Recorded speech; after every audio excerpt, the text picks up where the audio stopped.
Welcome to new TV Telugu. తన కుటుంబంలో జరుగుతున్న వివాదం నేపథ్యంలో హీరో మంచు మనోజ్ తీవ్ర భావోద్వేగానికి గురయ్యారు. తాజాగా ఆయన మీడియాతో మాట్లాడుతూ ఈ సందర్భంగా తన తండ్రి మోహన్ బాబు, అన్న విష్ణు తరపున జర్నలిస్టులకు క్షమాపణ చెప్పారు. ఇలాంటి రోజు వస్తుందనుకోలేదని, తన కోసం వచ్చిన జర్నలిస్టులకు ఇలా జరగటం బాధాకరమన్నారు. జర్నలిస్టుల కుటుంబాలకు ఎప్పుడు తోడు ఉంటానని మనోజ్ అన్నారు.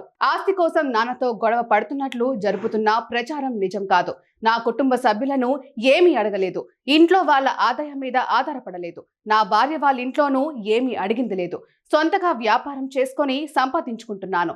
సొంత కాళ్లపై బతుకుతున్నాను. ఈ వివాదంలోకి నా భార్య 7 నెలల కూతురును కూడా లాగుతున్నారు అంటూ మనోజ్ కన్నీరు పెట్టుకున్నారు. మా నాన్న మీ షోల్డర్ మీద గన్ను పెట్టి కాలుస్తున్నారండి. క్లియర్గా కాలుస్తున్నారు. ఆయన నేను పనులు చేసుకుంటూ అని రకరకాలుగా ఉన్నప్పుడు ఆయన బ్రెయిన్ వాష్ చేసుకొని నా వ్యక్తిగత జీవితంలో బయట పెట్టి నన్ను, నా వ్యక్తిగత జీవితం తప్ప అది కూడా నేనేం తప్పు చేయలేదండి. నేను ప్రేమించిన అమ్మాయిని పెళ్లి చేసుకున్నాను, అమ్మాయి కోసం పోరాడాను. దాంట్లో తప్పేంటండి నాకు అర్థం కావట్లేదు. అండ్ ఈరోజు వచ్చి 10 మందికి నిలబడినప్పుడు నేను చెడ్డోడిని అయిపోయాను. ఎక్కడ సైన్ పెట్టమంటే పెట్టాను, రమ్మంటే వచ్చాను, పొమ్మంటే పోయాను.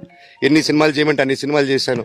అన్న కంపెనీల్లో పనిచేశాను, సాంగులు చేశాను, వాళ్ళకి రికార్డింగ్లు చేశాను, ఫైట్ డైరెక్షన్లు చేశాను. ఎంతో గొడ్డులా కష్టపడాను. మనసు పూర్తిగా సంతోషంగా చేశాను. నాకు ₹1 అడిగింది లేదు, ఆశించలేదు. నేను దానికోసం నాకు కావాలి, నేను పనిచేసిన దానికి కూడా నేను అడగట్లేదు. ఒకటే అడుగుతున్నాను, మీకు నిజం తెలియాలి. అందుకోసమే ఏంట్రా వీడు అన్ని బయట పెడుతున్నాడు అనుకోవచ్చు, కానీ ఈరోజు నాకు భార్య పిల్లలు ఉన్నారండి.